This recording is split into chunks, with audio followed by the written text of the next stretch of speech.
Good morning students.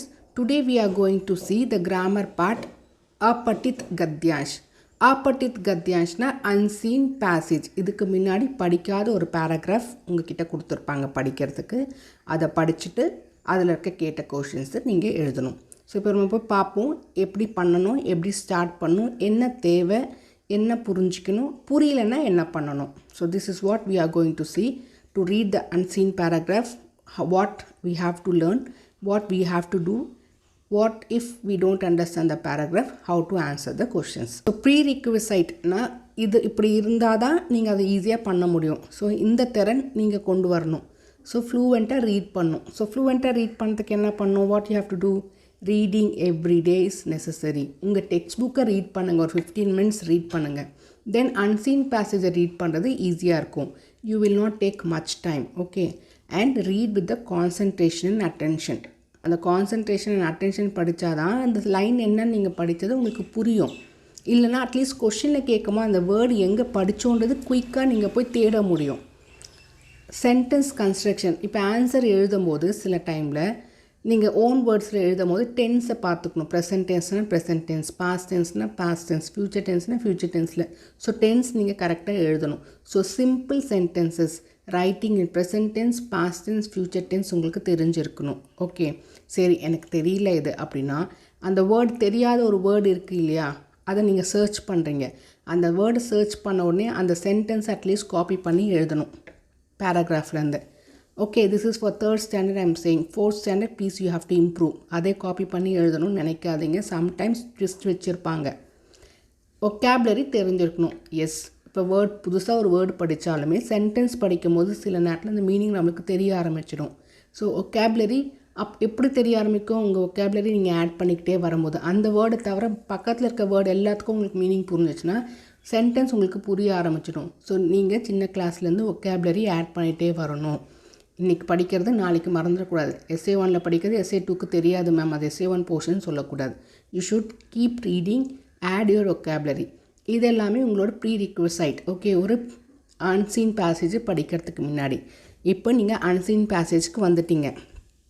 இப்போ உங்களுக்கு முன்னாடி ஒரு அன்சீன் பேசேஜ் இருக்கா? இப்போ நீங்கள் படிக்கும் போது अमित की राशन की दुकान थी, उसकी दुकान पर दालें, चावल और आटे से लेकर नमकीन, बिस्कुट आदि सब कुछ मिलता था. ஸோ படிக்கும்போது நிறுத்தி நிதானமாக அந்த பங்க்சுவேஷன்ஸ் வச்சு படித்தாதான் புரியும். अमित की राशन की दुकान थी, उसकी दुकान पर दालें, चावल और आटे से लेकर नमकीन, बिस्कुट आदि सब कुछ मिलता था. ஸோ கிளாரிட்டியோடு படிக்கணும். ஓகே, அந்த பங்க்சுவேஷன்ஸ் மார்க்கெல்லாம் மிஸ் பண்ணாமல் கவனித்து அட்டென்ஷனோடு படித்தாதான் அந்த வேர்டு உங்களுக்கு அப்சர்வ் ஆகும். இந்த மாதிரி தப்பு நீங்கள் பண்ணக்கூடாதுன்றதுக்காக தான் எப்படி படிக்கணுன்றதுக்காக நான் எக்ஸாம்பிள் படித்து காமிச்சேன். நெக்ஸ்ட்டு, இப்போ இதுதான் ரீட் தி பேசேஜ் கேர்ஃபுல்லி ஒரு 1 or 2 times. உங்கள்கிட்ட டைம் இருந்தால் 2 times படிங்க. உங்கள்கிட்ட டைம் இல்லை, இதுலேயே நீங்கள் ஸ்பெண்ட் பண்ண முடியாதுன்னா ஒரு டைம் ஃபுல் கான்சன்ட்ரேஷனோடு படிச்சுட்டு நெக்ஸ்ட்டு கொஷினை படிக்க ஆரம்பிக்கணும். கொஷினை படிக்கும் போது உங்கள் மைண்டுக்கு வரும், இந்த வேர்டை நம்ம இந்த பேராகிராஃபில் படிச்சிருக்கோம், இந்த வேர்டை நம்ம இந்த பேராகிராஃப் உங்களுக்கு புரியணும்னு அவசியம் இல்லை. இனிஷியலாக எல்லாமே புரிஞ்சு செய்கிறதுக்கு டைம் ஆகும். அட்லீஸ்ட் உங்கள் மைண்டு வந்து ரீகலெக்ட் பண்ணும், இந்த வேர்டை நம்ம பேராகிராஃபில் படிச்சிருக்கோம். அட்லீஸ்ட் டக்குன்னு அதை போய் தேடுவீங்க, திருப்பி அப்போ போய் இன்னொரு வாட்டி படிக்கணும் ஆன்சர் எழுதும் போது. ஓகேவா? ஸோ இதுதான் ட்ரிக் இங்கே இருக்கிறது. ஃபஸ்ட்டு டைம் கான்சன்ட்ரேஷன் இல்லாமல் படிச்சிட்டிங்கன்னா அதுக்கப்புறம் படிக்கிறதுக்கு டைம் வேஸ்ட் ஆகும். ஒரு சென்டென்ஸோ வேர்டோ தெரியல, பரவாயில்ல விட்டுருங்க. கொஷினில் அந்த வேர்டு வந்ததுன்னா அப்போ தான் நீங்கள் கொஞ்சம் டைம் ஸ்பெண்ட் பண்ணணும். அந்த தெரியலையா, அந்த கொஷினே வரலன்னா you are lucky enough. So don't sit with the word which you are not understanding. Next சென்டென்ஸ்க்கு போக ஆரம்பிக்கணும். மேபி நெக்ஸ்ட் சென்டென்ஸ் படிக்கும் போது அந்த முன்னாடி இருக்க வேர்டோட மீனிங் தானே கிளாரிட்டி கிடைக்கும். படித்து முடிச்சிட்டிங்க, கொஷின் படிச்சிட்டிங்க. கொஷின் படித்த பிறகு உங்களுக்கு பாதி கொஷினுக்கான இது மீனிங் எங்கெங்கே இருக்குது அந்த வேர்ட்ஸ்ன்னு தெரிஞ்சிடும். இப்போ நீங்கள் திருப்பி இப்போ பேராகிராஃப் படிக்காதீங்க, கொஷின் படிங்க, கொஷினுக்கு ஆன்சர் எழுத ஆரம்பிங்க. மோஸ்ட்லி ஃபஸ்ட் 3rd standardக்கு 4th standardக்கு ஃபஸ்ட்டு சென்டென்ஸில் தான் ஃபஸ்ட்டு கொஷினோட ஆன்சர் இருக்கும். இல்லை ஃபஸ்ட் ஆர் செகண்ட் சென்டென்ஸில் தான் ஃபஸ்ட்டு கொஷினுக்கு உங்களுக்கு சீக்வன்ஸை தான் கேட்டிருப்பாங்க. 5th standardக்கு மட்டும்தான் கொஞ்சம் ஜம்பிளாகி கேட்பாங்க, ஆர் வெளியே இருந்து யோசித்து எழுதுகிற மாதிரி இருக்கும் 5th. But 3rd and 4th compulsory அந்த சீக்வன்ஸ், 3rd கம்பல்சரி சீக்வன்ஸில் தான் இருக்கும். 4th 1 or 2 கொஷின்ஸ் முன்னாடி பின்னாடி இருக்கலாம் பேராகிராஃப்க்கு.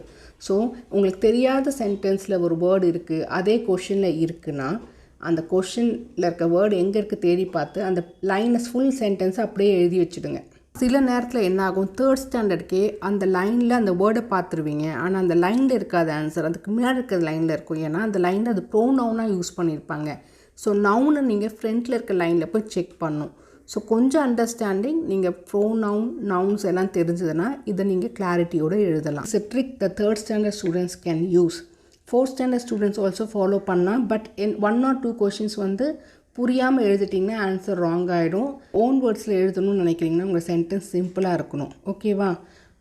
அந்த கீவேர்ட் மட்டும் நீங்கள் அந்த பேராகிராஃப்லேருந்து எடுத்துக்கலாம். சென்டென்ஸை நீங்கள் சின்னதாக எழுதலாம். ஆனால் எதுக்குமே 1 word ஆன்சராக எழுதக்கூடாது. You have to right A full sentence only. Okay, so இது நீங்கள் ஃபாலோ பண்ணிங்கன்னா உங்களுக்கு கண்டிப்பாக நீங்கள் அட்லீஸ்ட் 5 or 4 கொஷின்ஸ் கண்டிப்பாக கரெக்டாக தான் எழுதுவீங்க. ப்ராக்டிஸ் பண்ண இட் வில் கம். ப்ராக்டிஸ் பண்ணுங்கள். Will get into the notes what I have prepared for you. இப்போ நான் ஓரலாக சொன்னது இப்போ ரீட் பண்ணி உங்களுக்கு காட்டுறேன். After learning the notes will come to the same paragraph. अपठित गद्यांश मीन्स जो पहले ना पढ़ा हो, இதுக்கு முன்னாடி எப்பவுமே படிச்சிருக்கக்கூடாது. unseen passage. So what you have to do, prerequisite என்ன, read fluently the given passage fluently read பண்ண தெரியணும். decoding the reading comprehension, அதில் என்ன மீனிங் இருக்குது டீகோட் பண்ணிகிட்டே வரணும். ஹோலாக ஒரு சென்டென்ஸையும் டீகோட் பண்ணிகிட்டே வரணும். படித்து முடிச்சிட்டு பிறகு திருப்பி டீகோட் பண்ணலான்னா டைம் வேஸ்ட் ஆகும். ரீட் வித் கான்சன்ட்ரேஷன் அண்ட் அட்டென்ஷனோடு படிக்கணும். சென்டென்ஸ் கன்ஸ்ட்ரக்ஷன், டென்ஸ் யூசேஜ் இது நல்லா தெரிஞ்சிருக்கணும். அண்ட் உங்களோட vocabulary நல்லா இருக்கணும். This is a prerequisite. இது இப்போ தான் உடனேலாம் வராது, ப்ராக்டிஸ் பண்ணால் தான் வரும். மேம் ப்ரீரிக்வசைட் கொடுத்துருக்காங்க, இதெல்லாம் நம்மக்கிட்ட இல்லை, அப்போ நம்ம பண்ண முடியாதுலாம் நினைக்கக்கூடாது. It will come. You have to practise. இந்த ஸ்கில்ஸ் எல்லாம் டெவலப் ஆகும். இப்போ இதெல்லாம் இருக்குது இல்லை அதை விட்டுருங்க. Now you have got a unseen passage கிடச்சிருச்சு. What you have to do, read the passage carefully once or twice. If you have time, twice. இல்லையா, 1 time மட்டும் படிங்க, பட் வித் கான்சன்ட்ரேஷன் அண்ட் அட்டென்ஷனோட. Understand the sentence while reading. Sentence by sentence understand பண்ணிக்கணும். The sentence or word which you don't understand, leave it. Don't spend more time. Now read the question. இப்போ கொஷின்ஸ்க்கு வாங்க. Understand the கொஷினை புரிஞ்சுக்கோங்க first. Your mind will recollect the answers, where the answers, where இந்த பேசேஜில் இருந்த answers எங்கே இருக்குது இந்த வேர்ட் பார்த்தோன்றதை ரீகலெக்ட் பண்ணும், கான்சன்ட்ரேட் பண்ணி படிச்சிருந்தால். Okay, read each question and read the passage to answer. இப்போ ஒரு கொஷின் படிங்க, அந்த பேசேஜ் படித்து ஆன்சர் எழுதுங்க. So first question first, second, third லைனுக்குள்ளே தான் இருக்கும். செகண்ட் கொஷின் அதுக்கு நெக்ஸ்ட்டில் தான் இருக்கும். For 3rd standard I'm telling. Okay, so சீக்வன்ஸாக தான் 3rd ஸ்டாண்டர்டுக்கு கொடுத்துருப்பாங்க. ஸோ பயப்படாமல் ஃபஸ்ட்டு கொஷனுக்கு ஃபஸ்ட் லைன் செகண்ட் லைனை பாருங்கள். ஃபஸ்ட் லைன் செகண்ட் லைனுக்கு அப்புறம் இருக்கிற லைனில் தான் மோஸ்ட்லி செகண்ட் கொஷனுக்கு ஆன்சர் இருக்கும். நெக்ஸ்ட்டு பின்னாடி. ஸோ ட்ரை பண்ணுங்கள் இப்படி 3rd ஸ்டாண்டர்ட் ஸ்டூடெண்ட்ஸ். 4th ஸ்டாண்டர்டுக்கு ஓகே 1 or 2 கொஷின்ஸ் மட்டும் ஜம்பிளாக இருக்கும். But you can also start if you have not started before. Now use short simple sentence to write on your ஓனாக எழுதணும்னா சிம்பிள் சென்டென்ஸ் யூஸ் பண்ணுங்கள். ரொம்ப பெருசாக காம்ப்ளிகேட் பண்ணாதீங்க. அப்படி வரலன்னா அந்த கீவேர்ட், கொஷினில் இருக்க கீவேர்டு எங்கேன்னு தேடினீங்கல்ல, அந்த ஃபுல் சென்டென்ஸ் அப்படியே எடுத்து எழுதிடணும். அந்த கீவேர்ட் நான் உங்களுக்கு எக்ஸ்பிளைன் பண்ணுறேன், இப்போ புரிஞ்சுக்கோங்க. உங்களுக்கு தெரியாத ஒரு வேர்டு இருக்குது, ஆனால் ஆன்சர் பேராகிராஃபில் பார்த்துட்டீங்கன்னா அந்த சென்டென்ஸ், அந்த வேர்டு இருக்கிற ஸ்டார்ட் ஆகிற சென்டென்ஸ் வந்து அப்படியே எடுத்து அந்த கொஷனுக்கு எழுதிடுங்க. If you are not understanding, search for the words given in the question and write the complete sentence as a answer. Okay, this is a trick. இதுதான் நீங்கள் எல்லா டைமுக்கும் ஃபாலோ பண்ணக்கூடாது. பெனிஃபிட்ஸ் என்னன்னு பார்ப்போம். Improves your logical ability, reasoning ability, analytical ability, vocabulary ability. ஸோ லாஜிக்கல்னால் think பண்ணுறோம், கரெக்டான சென்ஸில் தான் திங்க் பண்ணுறோமான்றது லாஜிக்கலி இம்ப்ரூவ் பண்ணும். Reasoning, the power of effectiveness, கரெக்டாக நம்ம கன்க்ளூஷன் ட்ரா பண்ணுறோமா, கரெக்டாக நம்ம புரிஞ்சுக்கிட்டோமான்ற ரீசனிங் பவர் இம்ப்ரூவ் பண்ணும். ஒரு பேராகிராஃப் படித்து முடித்த பிறகு அது அனாலிட்டிக்கலாக இருந்துச்சா, அதை கரெக்டாக நம்ம சின்னதாக கேட்டகரைஸ் பண்ணி ஒரு கன்க்ளூஷன் கரெக்டாக தான் எடுத்துருக்கோமா, அந்த டீகன்ஸ்ட்ரக்ஷன் ஆஃப் த இன்ஃபர்மேஷன் கரெக்டாக தான் பண்ணியிருக்குமான்றது அனாலிட்டிக்கல் ஸ்கில்லேருந்து தெரியும். ஸோ இந்த ஸ்கில்ஸ் எல்லாமே இம்ப்ரூவ் பண்ணும் unseen passage ரீட் பண்ணி ஆன்சர் பண்ணும்போது. அண்ட் அப்பார்ட் ஃப்ரம் தட் நம்மளோட vocabulary, நிறைய வேர்ட்ஸ் நம்ம கற்றுப்போம். நிறைய வேர்ட்ஸான மீனிங்ஸ் என்னன்றது, எப்படி யூஸ் பண்ணணுன்றது நம்ம புரிஞ்சுப்போம். இம்ப்ரூவ்ஸ் யர் ரீடிங் ஸ்பீடை இம்ப்ரூவ் பண்ணும். And improves your sentence construction skill. So கரெக்டாக ஒரு சென்டென்ஸ் எப்படி எழுதணும் அப்படின்ற ஸ்கில்லையும் இம்ப்ரூவ் பண்ணும். Hope you would have understood the basic notes. இப்போ இந்த வச்சுட்டு நம்ம எப்படி வந்து பேராகிராஃபை ரீட் பண்ணி ஆன்சர் பண்ணோம் அப்படின்றத நான் இப்போ சொல்லித்தரேன். தூங்கிக்கிட்டேலாம் படிக்கக்கூடாது, பங்க்சுவேஷன் மார்க்கு கரெக்டாக ஃபாலோ பண்ணோம். ஓகே. அமித் கி ராஷன் கி துக்கான் தி. ஸோ அமித்துக்கு ரேஷனோட கடை இருந்துச்சான். உஸ்கி துக்கான் பர், உஸ்கினா யார், அமித், அவனோட துக்கான் கடையில் தாலே பல்சஸ், चावल राइस और आटे मावुगल फ्लॉर्स, ओके फ्लॉर से लेकर नमकीन स्नैक्स बिस्किट आदि सब कुछ मिलता था. எல்லாமே கிடைக்கும். ऐसी कोई चीज़ ना होगी जो उसकी दुकान में ना मिलती हो. ஸோ எந்த பொருளுமே இல்லை அவன் கடையில் கிடைக்காதுன்னு சொல்கிறதுக்கு. एक बार दुकान पर रखी शहद की बॉटल उलट गई. ஸோ ஒரு வாட்டி அவனோட கடையில் வச்சுருந்த ஷஹத்னா ஹனி ஒரு பாட்டில் வந்து திரும்பிக்குச்சு. உலட் கைனா கீழே விழுந்துச்சு, இல்லை சாஞ்சிடுச்சு. चारों ओर से कई मक्खियाँ उस बिखरे शहद पर टूट पड़ी. ஸோ चारों ओर सेना 4 பக்கத்தில் இருந்தும் நிறைய ஹவுஸ் ஃப்ளைஸ், மக்கியா மீன்ஸ் ஹவுஸ் ஃப்ளைஸ், उस शहद पर टूट पड़ी. எல்லாம் போய் அதில் முக்கிய ஆரம்பிச்சிருச்சு. It came and sat in the honey which was fallen down. सब कुछ भूल कर वह शहद छाटने लगी. ஸோ இங்கே வந்து மீனிங் இங்கே ஷஹதுன்னு வரணும். ஓகே. ஸோ எல்லாத்தையும் மறந்துட்டு அந்த ஹவுஸ் ஒய்ஃப் என்ன பண்ணுச்சு, அதை உட்காந்து லிக் பண்ண ஆரம்பிச்சிட்டாங்க. चाटने लगी. वह शहद चाटने में इतनी मग्न हो गई कि उन्हें पता ही नहीं चला कि कब उनके पैरों में शहद चिपक गया. So they started to lick the honey, right? So they forgotten, they were so concentrate பண்ணாங்க कि அந்த ஷஹத் மேலே அவங்க உட்காந்தனால அவங்க கால் எல்லாமே அந்த हनी வந்து ஒட்டிக்கிச்சு, चिपक गया, ஒட்டிக்கிச்சு. अब उनके लिए उड़ना मुश्किल हो गया. இப்போ அவங்களுக்கு பறக்கிறதுக்கு கஷ்டமாயிடுச்சு. उन्हें अपने लालच पर पछतावा होने लगा. இப்போ அவங்களோட க்ரீடினஸ், லாலச்னா க்ரீடினஸில் ரொம்பவே ஃபீல் பண்ணாங்க. சரி, நம்ம க்ரீடியாக இருந்துட்டு we didn't think about where we are going to sit and eat. அதுலேயே அந்த ஹனிலே உட்காந்தனால honey was like wrapped to their body and they could not fly now. So this is what the paragraph is given. Amit की किस चीज़ की दुकान थी. So அமித்க்கு kiss चीज़ की दुकान थी. ஓகே, படிச்சிருக்கோம். बिस्कुट शहद எல்லாம் படித்தோம். Okay, next. अमित की दुकान पर मिलने वाली कोई 2 चीज़ों के नाम लिखो. ஸோ அமித்தோட கடையில் கிடைக்கிற 2 திங்ஸோட பேர் எழுதுங்க. எஸ், சாவல் பார்த்தோம், தாலே படித்தோம், नमकीन बिस्कुटலாம் படித்தோம். Okay, next. अमित की दुकान में किस चीज़ की बॉटल उलट गई. எந்த பாட்டில் வந்து கீழே சாஞ்சிடுச்சு, ஷஹத் की बॉटल, हनी बॉटल. किसको लालच का पछतावा होने लगा. யாருக்கு அந்த க்ரீடினஸாக ஆயிட்டோமேன்றது வருத்தம் இருந்துச்சு, हाउस फ्लाई मक्खियाँ. शहद में मक्खियों का क्या चिपक गया. शहद में मक्खियों का क्या चिपक गया. என்ன ஹனி எங்கே ஒட்டிக்குச்சு, காலில் ஒட்டிக்குச்சு. Okay, fine. ஸோ இப்போ நம்ம படித்தோமா, ஒழுங்காக படித்தோம். கொஷின் படிக்கும் போதே நம்ம மைண்ட் ரீகலெக்ட் பண்ணுது. ஆனால் இப்போ அப்படியே எழுத முடியாது, 1 வேர்ட்லலாம் ஆன்சர் எழுத முடியாது. We have to write the full sentence no. இப்போ திருப்பி கொஷின் நம்ம என்னன்னு கேட்டோம். ஓகே, நமக்கு அண்டர்ஸ்டாண்ட் ஆகிடுச்சு. இப்போ திருப்பி அமித் கி கிஸ் சீஸ் கி துக்கான் தி. இப்போ புரியல எனக்கு, துக்கான் இருக்கா. ஸோ இந்த துக்கான்ற வேர்டை நான் தேடுவேன் ஃபஸ்ட்டு லைனில். அமித் கி ரேஷன், ஓகே, துக்கான் இங்கே இருக்குது. ஸோ கிஸ் சீஸ் கி துக்கான் தி, அமித் கி ரேஷன் கி துக்கான் தி. இந்த சென்டென்ஸ் அப்படியே துக்கான் பார்த்தா அந்த சென்டென்ஸ் எடுத்து அங்கே ஆன்சராக எழுதிடுவேன். அமித் கி ரேஷன் கி துக்கான் தி, ஃபர்ஸ்ட் क्वेश्चनோட ஆன்சர். Next one. अमित की दुकान पर मिलने वाली 2 चीज़ों. ஸோ 2 பொருட்கள் பேர் சொல்லணும். ஸோ 2 चीज़ों.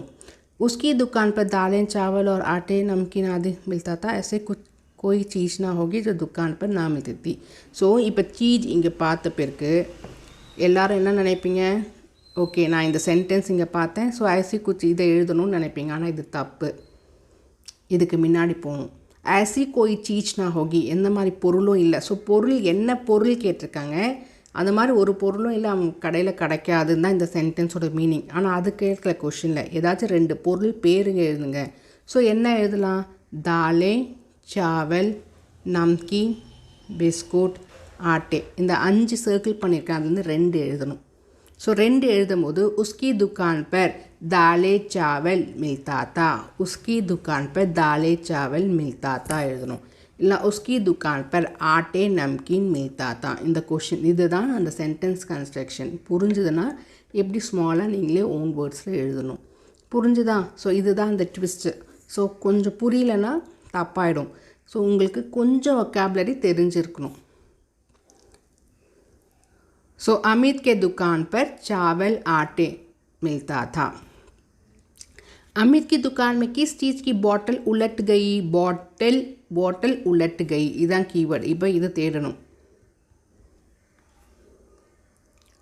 बॉटल उलट गई இங்கே இருக்குதா?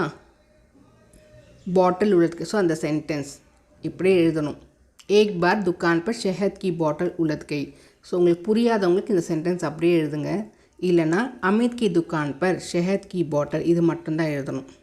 ஸோ அமித்தோட துக்கானில் ஷஹத் கி பாட்டில் உலட்டு கை. ஸோ புரிஞ்சவங்க கன்ஸ்ட்ரக்ட் பண்ணலாம் சென்டென்ஸ். புரியாதவங்களுக்கு அந்த சென்டென்ஸ் ஃபுல் சென்டென்ஸை எழுதி வச்சுடுங்க. So that mark will be given. So Amit கி துக்கான் மே இந்த கிஸ் சீஸ்ன்னு எடுத்துகிட்டு ஷஹத் கி பாட்டில் உலட்டு கை. அவ்வளோதான் क्वेश्चन கன்ஸ்ட்ரக்ஷன் ஆன்சருக்கு. किसको लालच का पछतावा होने लगा? ஸோ உங்களுக்கு இப்போ लालच का पछतावा this is the keyword. So लालच का पछतावा இங்கே கொடுத்துருக்காங்க. ஸோ लालच का उन्हें अपने लालच का पछतावा होने लगा. ஆனால் उन्हें எழுத முடியாது. उन्हें ऐसे प्रोनाउन. இந்த उन्हें யாரை குறிக்குது? முன்னாடி இருக்க சென்டென்ஸ் படிச்சுட்டு வரணும். ஸோ अब उनके लिए मुड़ना मुश्किल हो गया. அப்போ उनके இதுவும் प्रोनाउन தான் தெரியல. நெக்ஸ்ட் முன்னாடி இருக்க சென்டென்ஸ். இதுக்கும் முன்னாடி இருக்க சென்டென்ஸ் வாங்க.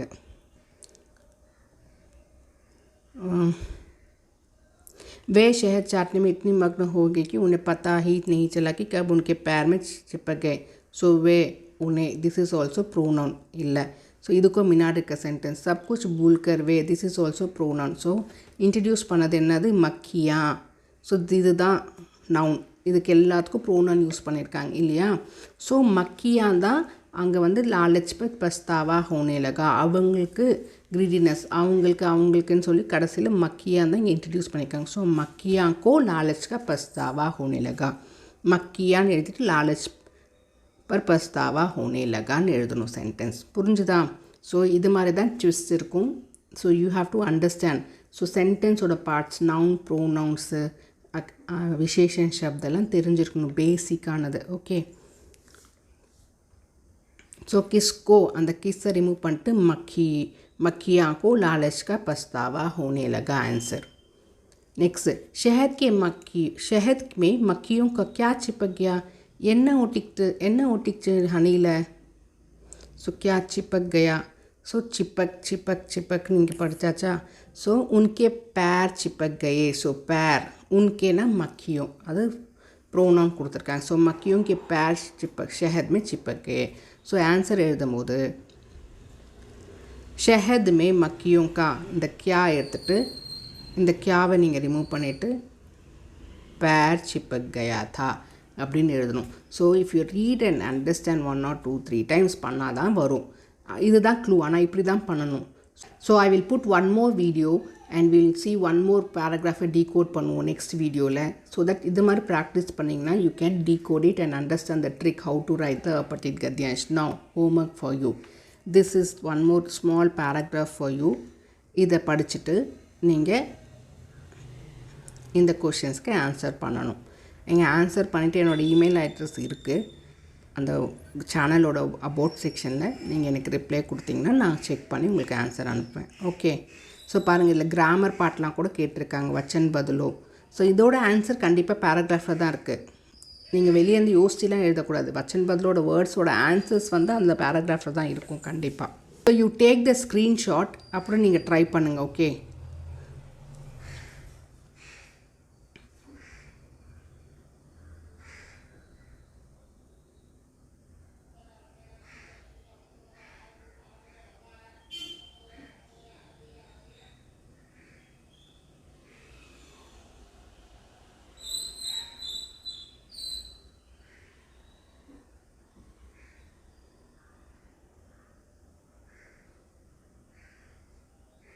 So if you have any doubts students, please comment.